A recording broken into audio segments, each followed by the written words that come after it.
Hi, I'm Michael Glennon from Glennon Capital. And I'm Campbell Dawson from Elstree Investment Management. And today we're going to give you a little bit of an overview of the Australian market relative to international markets and talk about some of the reasons why the market's performed how it has over the last few years. October's always a big month for markets. So S&P peaked around 5 years ago.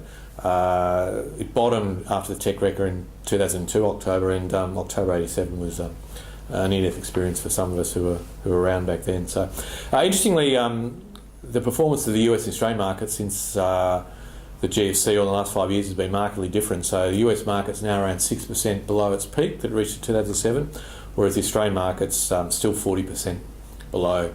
Now, if we look at the next chart, we see part of that reason why the Australian market has fallen so much is that the PE ratios have fallen. So for a given amount of earnings, the market's paying less for them. So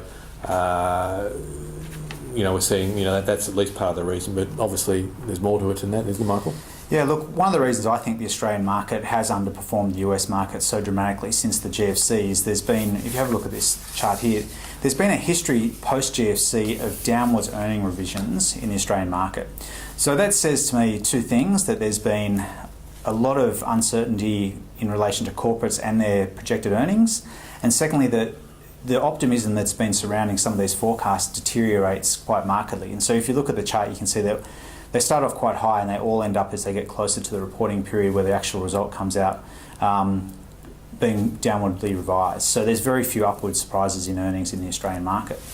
And so that's led to a situation where there's been less confidence in the Australian market from both retail investors and as well as businesses in terms of their projected capex and their confidence. So if you have a look at the NAB business survey, you can see business conditions are at quite low levels on a historical basis, and capacity utilisation is quite low also. So I guess where that leads us to be is, if you're looking at the market and where you're going to be investing, we're starting to see that, like a lot of other investors, that you really want to be in defensive stocks, but when you start to look at the valuation of those stocks, they're becoming very expensive. Take, for example, Domino's Pizzas. It's a business that we really like, but it's trading on a PE of 22 times. Another business that we quite like that we own in our portfolio, Green Cross Vets, is trading on a PE of 8 times. And the only difference is the market capitalisation of the two businesses. Green Cross Vets is around $100 million, Domino's Pizza is significantly higher, but massive differential in the relative PEs of the two businesses. So, yeah, they're both defensive earning streams. One's selling pizzas, the other's got animal care businesses. Animals get sick regardless of the condition of the economy. So you really need to be very selective about how you're investing and not just saying, look, I'm in a defensive stock now. And that's our view on what's happened in the Australian market and why there's that divergence and why there's less sort of upside in the Australian market in some of those bigger stocks. And it's all over the place, isn't it? Like banks are, Exactly. Banks are close to GFC highs, and Telstra's the highest level it's been in years. So market's paying too much for defensive.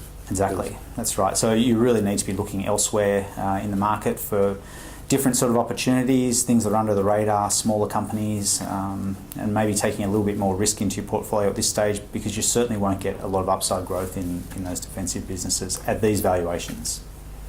Thanks, sir. We'll see you next week. Thank you.